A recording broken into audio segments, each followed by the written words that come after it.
All right, all right.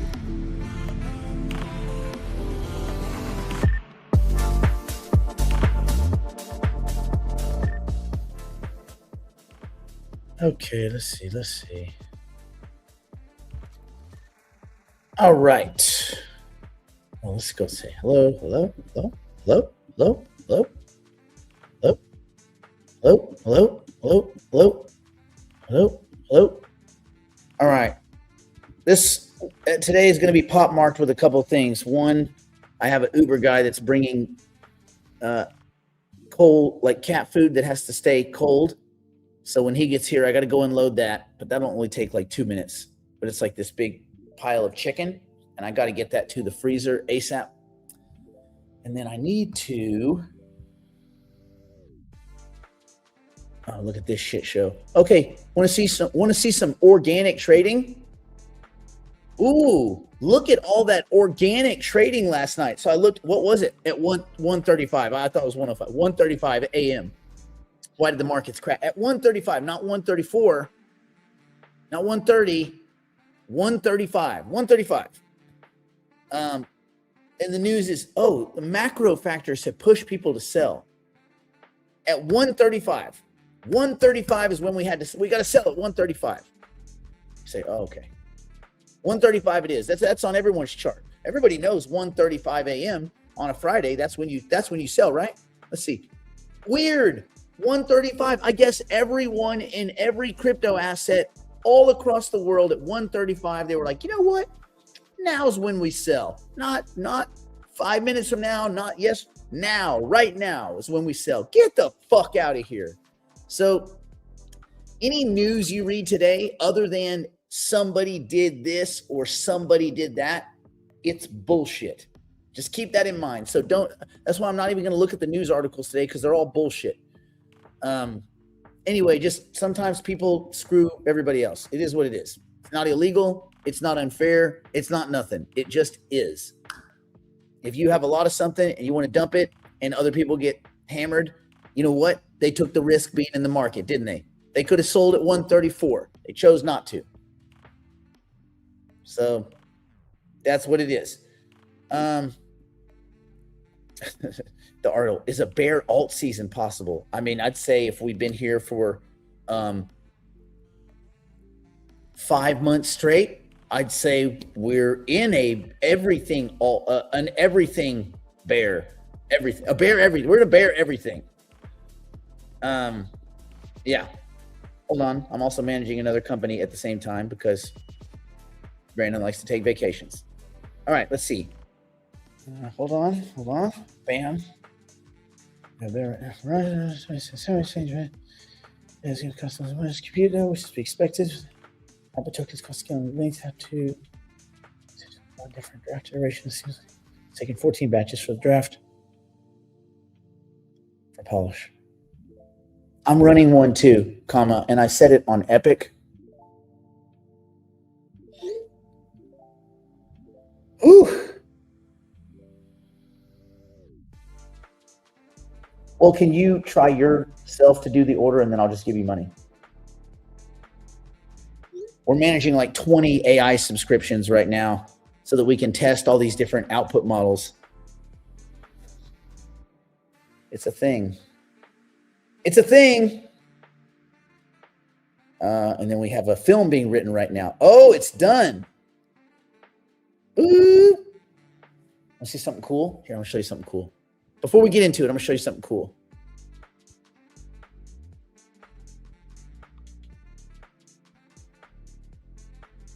All right, check this out. You guys can see this. No one else has seen this. Okay, see these things?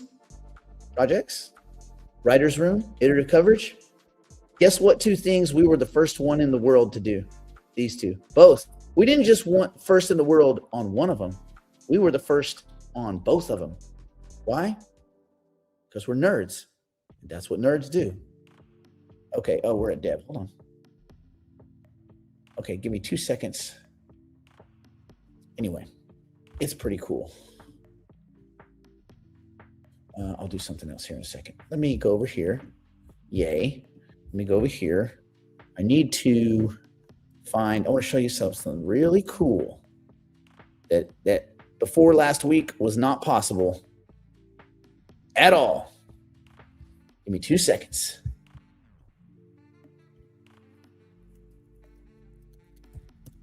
Let's see if that's right. Logs me out, logs me in. I'm out, I'm in, I'm in, I'm out. Okay. Yes, let me show you something cool. Okay, see this? So this is our AI writer's room. So it's basically AI and machine learning jammed together. And see these, The Apostles' Tomb? That's a movie.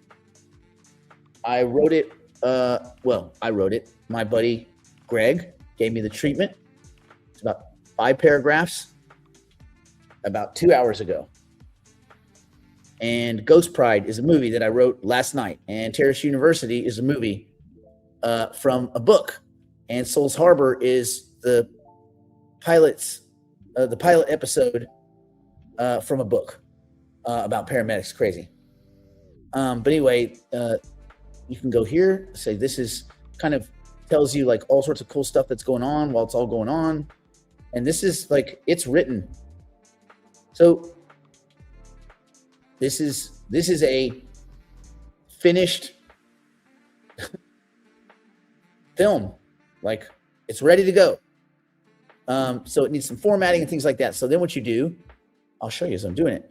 We go to the critic score. It's a 7.4. That's pretty freaking good. To get a 7.4 out of the gate,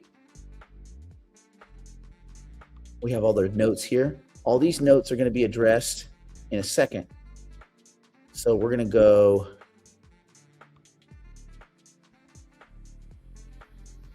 let's do this.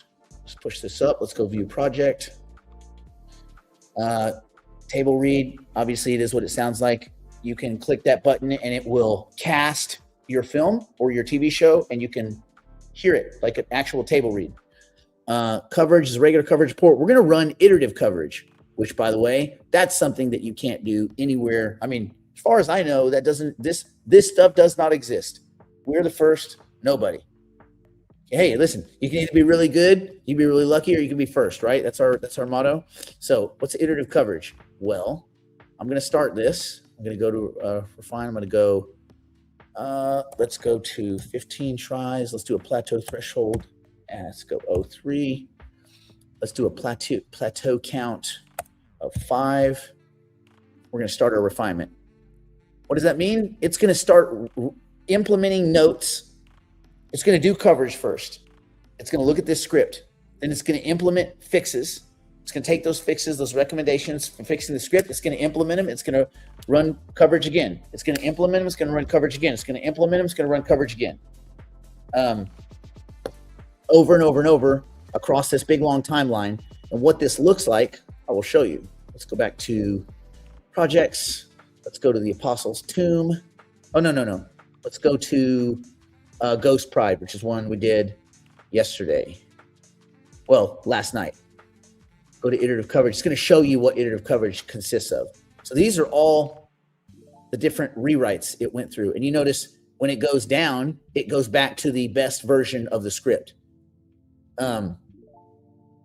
Yeah, 7.5 is baller status, right? That's pretty damn good in Hollywood terms, but these are all complete rewrites of the script. And then it judges it. It's K48, good, 5.3, up, it went back down. Once it went back down, it circles back around. It tries a few times like Max tries. It tried over and over, but it couldn't get the score better. So that basically kind of has maxed out. But what does a 7.53 mean? This is probably what you're looking at. 66% critic score, because this is one that more appeals to people because it's about these albino, pride of albino lions. Supposedly does exist, that the Africans refer to as the ghost pride, and these poachers trying to kill them and these other people trying to protect them. And it's like, it's pretty crazy. It is loosely based on true events, but loosely. But anyway, so yes, is it original? No, it's not that original. There's all sorts of stories about lions and tigers and stuff. But Everything else nails it, blue and green. So this is something we can sell. This is something we will sell, and that's probably anywhere from $250K to $500,000. And it took me about an hour and a half. So anyway, yeah, man, that's what I'm doing in my spare time. Okay. No, rendering we're not doing yet. So rendering, we're waiting. We use under the hood for the final output. Your rendering is going to be a bunch of models competing for dominance. And you're seeing all this stuff on Instagram and YouTube, like these little 15-second clips of like Tom Cruise and Brad Pitt doing karate and shit. Like all of that stuff is cool. Those are all people that are competing for that one little niche thing of rendering. Rendering cool this, rendering cool that from prompts. So we use about 50 something models under the surface. And what our models do is look at all those models and then A/B test them, and then it pushes out the best version of that render. So if you have your storyboards, for example, 200 of your story panels, right before it pushes out your panels, our models, our agents go and they grab this one and this one, and they say, right now these are the two best. Let's compete them. Whatever the best output is, it then uses that model to output all of your stuff, whatever stuff you're rendering, whether it's your previs, which is like a slimmed down version of your movie graphically, so you can get an idea of like the action, the motion before you do your final render, or whether it's your final render or whether it's your storyboards, which inside your storyboards you can also render. So it's that. So that being said, whatever those best output models are, then that will be your output. So the cool thing about our system is on the tail end of it, what you get is whatever is the best in the industry at the moment that you do your render. So you always end up with what's best. Now, it might not be the best thing ever because 6 weeks later, but we're going to get to a point where those graphic outputs, those visual outputs are so good that they're indeterminate from real life. Like you just won't know it's not real. And at that point, great. And I don't think that's very far away. I think that's only 6 or 8 movies. I think that's only 6 or 8 months before it's indeterminate. You cannot tell that what you're looking at was developed by a robot. I say robot, by AI and machine learning. So, yeah. Okay. Give me 2 minutes and I'll be right back. Let me go get this chicken and put it in the freezer, and then we'll talk some depressing crypto.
All right. Okay, the kiddies, thank you. The kiddies, thank you. All right, let's do this. Let's any non-direct financial questions, go ahead and ask them. Otherwise, we'll go ahead and get behind the wall, and then you guys can ask more specific questions. Are you going to produce? Yes, every movie that I don't sell, I'm going to produce. But yeah, of course. I mean, if you have anything from an idea or be like, if you have your idea, if you can take your idea and turn it into 2 sentences, we can write your movie in the morning. We can have it edited with full coverage notes, which is like a 20-page document that goes along with it. It's kind of like your stamp of you did it. This is when you did it. This is what it is, blah, blah, blah. We can have that by the evening. We can do what takes Hollywood about 7 or 8 months in about 12 hours. Yeah. Yup. All right. Let's see. What do you charge for that? You don't want that. This is that particular service is for studios and networks. And you can imagine all the ways that would, like, imagine if they go into another writer's strike. What's going to happen? You can't just have no production for 3 months. Like, that would wipe out. These studios would all be wiped out. That'd be the end of it. So they have to do something. So they have to use non-union writers. Well, guess what I am, and guess what we are. We're not part of any union.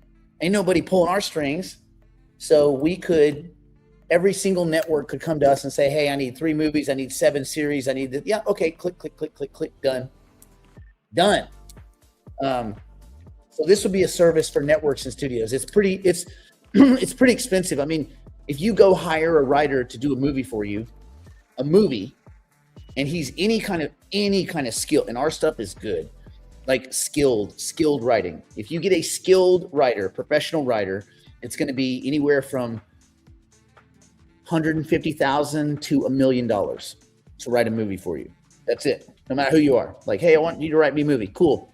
You get someone who's cheap, it's $150,000. What we're doing is we actually have tiers for like independents. So like an independent creator, it would be like $12,000 or $13,000. Or you can do a cheaper one, which is like $6,500, but we get 5% of the equity in we wrote it, right? So yeah, obviously. But if you want us to write it and your name is on it, where you own all the equity, then it's going to be probably $12,000. For a studio, for a producer, it's going to be about between 40 and 70,000. And for a studio or network, it's going to be between probably 80 and like 150,000. But they also might say, we need 40 of them, We're like, cool. The check is $6 million. Just make the check out to all my best friends. Call me Cash. So anyway, that's that. But our main goal is tools for regular people to make their own stuff. What I showed you is a tool for studios and networks to use. The iterative coverage is a tool for studios and networks to use. As a creator, you want to be making all these changes yourself. You want to look at coverage and you want to see where you stand in the market, but you don't want a machine doing your stuff. Now, you might want it to do the heavy lifting. So you might say, okay, give me the first draft of my movie, and then I'll go from there. Fair play. I think a lot of people will do that. So we just don't know. All right. So let's knock out any crypto related or frustration related questions you might have, and then we will go behind the wall. Let's see. How do you categorize your node factories and amphis? As a loss, Charlene. I categorize them as a business loss. Because it doesn't look like they're turning that thing around anytime soon. Eventually, they'll find some use case for it. It just may not look anything like what we think it should look like. What is this? Finished early. All these scam messages. This is how I respond. I don't know who the fuck this is, and I'm reporting this number to the FBI. Just so you think I'm not bullcrapping. This is how I respond. Oh, you can't read it backwards. This is how I respond to these scams. Don't ever click a link ever. A lot of times they'll send these little files now, like, oh, it's a picture of the. Do not click a link, dude. They get you to click a link, they can take over your phone. Report it as spam, delete spam, but make sure you cuss them out first. I think that's the best way to do it. Report spam, report spam. Yeah. Yeah. All right.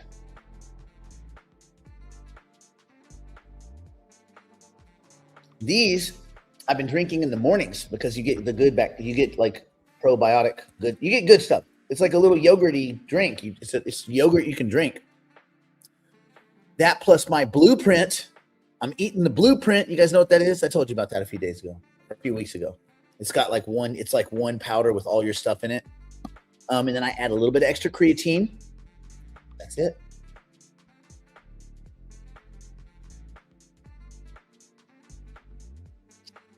Basically, this tastes like healthy chalk.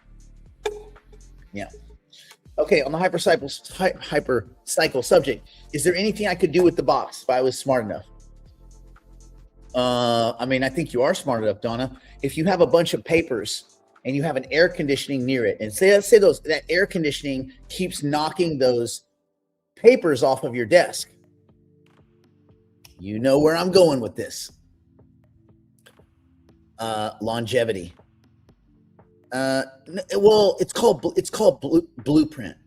If you're asking about the thing I think you're asking about, it's called Blueprint. Yeah, but yes, longevity. Yeah, who doesn't want to? What's the point of making all this success and learning all these things, giving them away to the Grim Reaper?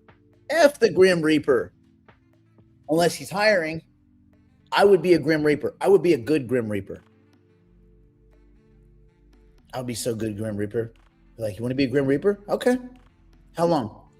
If you do a 10-year shift as the Grim Reaper, and I'll be like, no, wait, does that mean, like, it's like, because the Grim Reaper is like the death version of Santa. You have to do a lot. Like, it's not a job where you can coast. If you're the Grim Reaper, you're always working. Always. So then does time slow down so that a year, in order for you to get to every one of those people, you have to reap?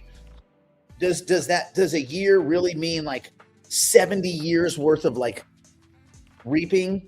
And then it's like a 10-year Grim Reaper. So maybe I would do, I would want to do a trial day as a Grim Reaper first before I accept the bid, before I accept the offer. I'll say, I want to work. I'll work with half pay, whatever. I don't know what the pay is.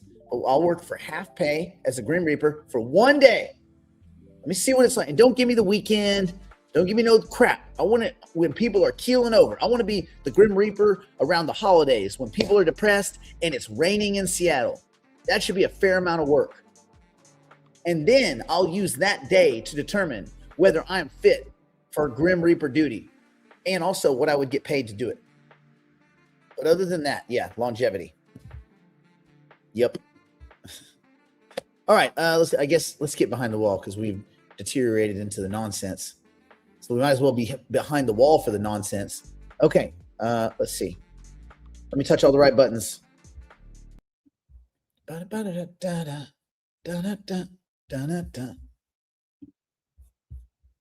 Boop. And going behind the proverbial wall now to continue the broadcast privately for the digital investors and digital private clients. If you'd like to join us, simply go to nickblacknext.com and subscribe to one of our plans and immediately take advantage of our library of tools, tactics, and information. It's all designed to help you learn, grow, and manage your portfolio like a pro. Join us now.